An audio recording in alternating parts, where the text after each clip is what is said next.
أعوذ بالله من الشيطان الرجيم بسم الله الرحمن الرحيم إن الذين كفروا من أهل الكتاب والمشركين في نار جهنم خالدين فيها أولئك هم شر البرية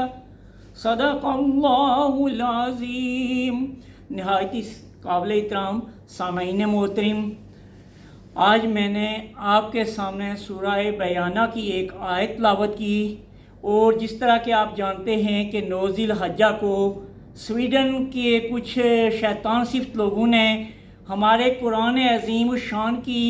بے حرمتی کی ہے، جس سے پوری امت مسلمہ کے دل زخمی ہیں۔ لیکن جس طرح کہ اللہ رب العالمین نے یہ پیغام دیا ہے، یہ اہل کفر کے لیے پیغام ہے۔ اللہ رب العالمین فرماتا ہے ان الذین کفروا من اہل الکتاب والمشرکین، وہ لوگ کہ جنہوں نے کفر کیا وہ اہل کتاب میں سے ہوں یا مشرکین ہوں، فی ناری جہنم، ان کا ٹھکانہ جہنم ہے،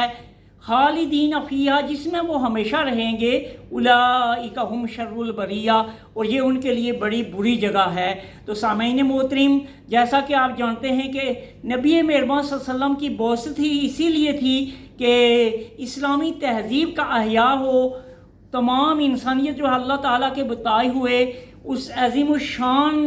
طریقے کے اوپر چلے، جو قرآن عظیم جو ہماری زندگیوں کا دستور ہے، جو ہمارے زندگی گزارنے کے طریقے بتاتا ہے، اس کے مطابق تمام انسانیت چلے۔ تو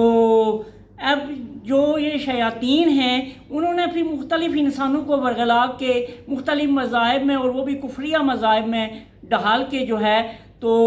اپنی وہ کفریہ تہذیبوں کو پروان چڑھانے کی جدوجہد کی۔ لیکن جو اسلامی تہذیب ہے یہ ایک ٹھوس تہذیب ہے، اس لیے کہ اس تہذیب کے قوانین خود اللہ رب العالمین نے ہمارے قرآن عظیم میں دیے ہیں۔ تو اب جب اس وقت ہم دیکھتے ہیں کہ دنیا کے اوپر ایک کشمکش ہے، یعنی کیپٹلزم زمین بوس ہو گیا، سوشلزم زمین بوس ہو گیا، نیشنلزم، جتنے بھی یہ ازم تھے وہ سارے جو ہے وہ زمین بوس ہو گئے۔ تو اس وقت مغربی تہذیب کے سامنے اگر کوئی میدان میں کھڑا ہے تو وہ اسلامی تہذیب ہے، اور اسلامی تہذیب وہ تہذیب ہے کہ جس کا اللہ رب العالمین نے ہمیں قواعد و ضوابط دیے ہیں۔ ہماری اسلامی تہذیب کے اندر ہماری اسلامی معیشت ہے جو سود سے پاک ہے، اور اس کا بھی پورا ایک نظام اللہ رب العالمین نے دیا ہے۔ ہماری معاشرت ہے جو ہمیں حیا کا درس دیتی ہے، اور یہ جتنی لادینی قوتیں ہیں، یہ مشرکین ہیں، یہ اہل مغرب ہیں، یہ بے حیائی کو فروغ دیتے ہیں، یہاں بھی ان کی ہماری کشمکش ہے۔ اسی طرح اللہ رب العالمین نے ہمیں عبادات کا نظام دیا ہے، وہاں بھی وہ بھی اپنی عبادات جو مشرکانہ انداز سے کرتے ہیں۔ تو چونکہ نبی مہربان صلی اللہ علیہ وسلم کے آنے کے بعد تمام شریعتیں منسوخ ہو چکی ہیں، تو اس لیے اب شیطان ان کو ورغلاتا ہے، اور وہ شیطان کے چیلے بن کے ہمارے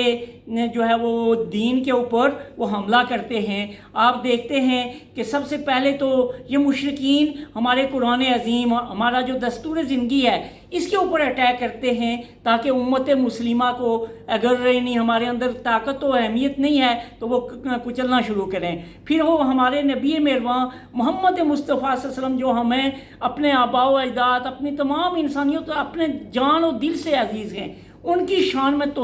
جو ہے وہ توہین رسالت کرتے ہیں، جس سے ہمارے دل زخمی ہوتے ہیں۔ اور اسی طرح پھر تیسری چیز وہ ہمارے حیا کے اوپر، پردے کے اوپر جو ہے خواتین کے اندر اور مردوں کے اندر بھی بے پردگی اور بے حیائی پھیلاتے ہیں، اور اسی طرح ہماری معیشت کے اوپر وہ اپنا سودی وہ نظام لا کے جو اس طرح کرتے ہیں۔ تو اس وقت امت مسلمہ کو ضرورت اس وقت اس چیز کی ہے کہ ہمارے جتنے بھی امت مسلمہ کے حکمران ہیں وہ سب سے پہلا کام تو یہ کریں کہ ان مغربی تہذیب کے ان ایجنٹوں کو جو ہمارے دین کے خلاف یہ کام کرتے ہیں، تو ان کو اس طرح سبق سکھایا جائے کہ جتنے امت مسلمہ کے ممالک ہیں سب کے اندر قال اللہ و قال رسول اللہ کا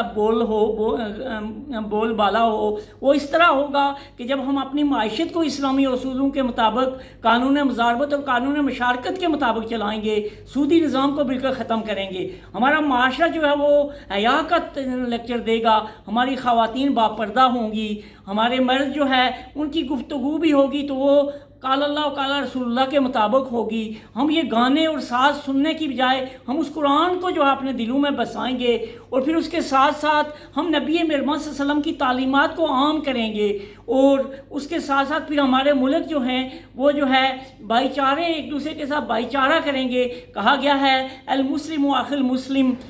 مسلمان کا بھائی ہے، یشد بعضہ بعضا، جو ایک دوسرے کے ساتھ جڑتا ہے۔ تو یہ کام اس وقت ہماری امت مسلمہ اگر کرے، تمام امت مسلمہ ان شیطان کے چیلوں کے جو ہے سفارت خانے بند کرے، اور اس کے ساتھ ساتھ ان سے معاشرتی تعلقات وہ سارے ختم کرے، اور یہ قوانین اگر ہمارے حکمران امت مسلمہ کے حکمران مل کے بنائیں کہ ہماری ناموس رسالت، ہمارے تہذیب کی جو ہے وہ عزت کی جائے، کیونکہ ہر ایک کی تہذیب اپنی ہے، جس طرح کہ اگر ہم ان کی تہذیب کے اوپر کچھ کریں گے تو وہ بھی ہمارے اوپر اٹیک کریں گے۔ تو اس وقت ضرورت اس امر کی ہے کہ سب سے پہلے تو امت مسلمہ جس چیز کے لیے نبی مہربان صلی اللہ علیہ وسلم کو مبعوث کیا گیا تھا، ہم علم کے میدان میں آگے بڑھیں، ہم اس کے ساتھ ساتھ دیانتداری کے میدان میں آگے بڑھیں، ہم دیانتدار ہوں اور غلبہ دین کی جدوجہد کرنے والے ہوں۔ ہم اگر کسی دکان پہ کام کر رہے ہیں تو وہاں ہماری دیانت اور امانت بولتی ہو، ہم کسی آفس میں کام کر رہے ہوں وہاں ہماری امانت اور دیانت بولتی ہو، ہم جو ہے سورہ نور کے مطابق اگر یعنی ہماری آنکھوں کی حفاظت ہم نہیں کریں گے تو پھر بھی ہمارا وہ کردار نہیں ہوگا۔ امت مسلمہ کی اس وقت ضرورت یہ ہے کہ ہم اپنے اس کردار کو بھی ٹھیک کریں، اور اس کے ساتھ ساتھ اپنے اس قرآن کے اوپر اس کی محبت یہ ہے کہ ہم اس کے نظام کے نفاذ کی جدوجہد کریں۔ اور یہی چیز اللہ رب العالمین نے فرمائی ہے کہ یہ جو شیطان کے چیلے کر رہے ہیں ان کا مقام بھی اللہ رب العالمین نے ہماری اس قرآن عظیم میں فرمایا ہے کہ ان الذین کفروا، وہ لوگ کہ جنہوں نے کفر کیا، نبی مہربان صلی اللہ علیہ وسلم کی